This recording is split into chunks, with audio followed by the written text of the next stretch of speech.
Thank you, John, so much for being here at NSA Influence 2021. How has it been? We are here in person together again. It's great to be back because it's been so long since we have seen our friends, and now we're getting to see new friends. So it is revitalizing. At the same time, I'm an introvert, so every now and then I have to catch my breath. But I'm enjoying every single moment of being back with all of the speakers here at NSA. You know, I heard that the speakers are introverts by nature. A lot of speakers are. How did you become a speaker, and how did you overcome actually being in front of people? I love being in front of people. It's just that I need to recover my energy afterward. And I actually went to a seminar. I can remember the day, June 23rd, 1994. It was a Fred Pryor seminar. The topic was how to deliver exceptional customer service. Darcel Carrington was the presenter. And I sat in the room going, that's what I want to do. And so 2 years later is when I began my speaking journey. But that's when I knew, when he just held the crowd in the palm of his hand. They laughed when he wanted them to laugh. They thought when he wanted them to think. It was just magic to see that happen. So during this whole process, because it's really different when somebody says, "Oh, I want to do that," right? And then actually taking the steps and learning. What was the process like for you? Taking a risk. I had to leave, and this began back in 1996. I had to leave a full-time job as a supervisor. I could have made the advancement to the position of a manager, and I decided to take a risk instead and join a company to begin with, which sent me all over the world teaching seminars on so many different topics. And it was about 4 or 5 days a week. And after a while, it just got better and better. I released a book. I approached a television station, and at the time I didn't know that you don't approach television stations and say, here's a book, who wants to interview me? But I did, and so they did. And because of that, I got connected to speakers bureaus who saw that I had a personality for television, which then boosted my ability to speak to different audiences. So it was just a natural growth where I took risks and the right things happened.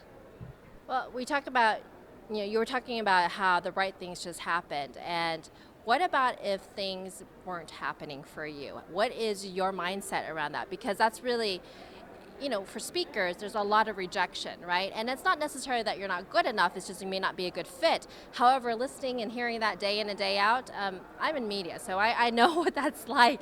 How did you process the growth of it, right? Learning and getting into the business. One of the benefits of being young when you start is that you don't know what you can't do. So I had this positive mindset that everything would go right. And fortunately, I was exposed to a lot of speakers, the Zig Ziglars, Brian Tracy's, where I just listened to that repeatedly. And so it just made you better. And then eventually became connected with the National Speakers Association, which gave even more information. And so it just became a habit. You get into the habit of learning, implementing, and realizing, you know what, sometimes things won't go your way. But because you've already built up that resilience, if you have, you know that it's just today. Tomorrow's going to be different. And sometimes tomorrow's not different. But you know that eventually it will get there. And so that has been a large part of it, is just knowing that maybe you're not seeing what's happening now, but it's like if you plant a seed, you water it enough, you may not see it happening, but you know it's happening. Well, thank you so much for coming out and sharing your brilliance and your story. So appreciate you, and have a great time tonight at the awards. Thank you. I appreciate it. I'm having a great time, and tonight's going to be even more fun because the Hall of Famers, they're going to make magic tonight. I know it. Just like you.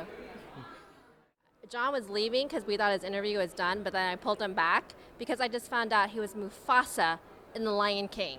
That's why you have that grand voice. So you got to tell me, you walked in an audition. So tell me the story. I did. I was on a plane because I was speaking full time at that moment, and I saw an ad in the newspaper. It said singers wanted for The Lion King. So when I'm on the road as a speaker, I do karaoke. And I thought, my karaoke is pretty mean. Let me give it a shot. No intention of getting in. Saturday morning, I show up, and they wanted 16 bars a cappella. So they said, hey, do you have your music? I said, music? I thought it was a cappella. They said, you have 3 hours before your audition. So I went to the music store, and I bought the music for I Just Called to Say I Love You, which is my go-to karaoke song.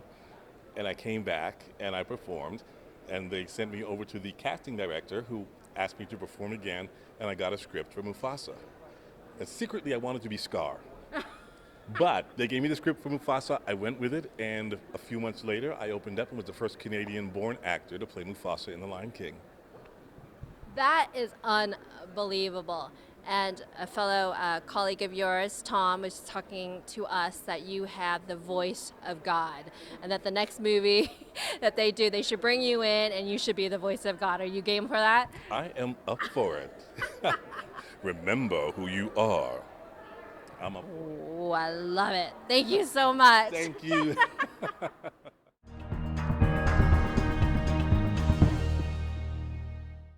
So, John, I'm really happy to be interviewing. I just need you to squat, squat, squat down, squat, squat, squat. Now we're going to do the next interview in 30 minutes. Can you hold like this? 30 minutes. Can you do it? Maybe I could. No, I'm just kidding. All right. I'm getting old. Maybe not.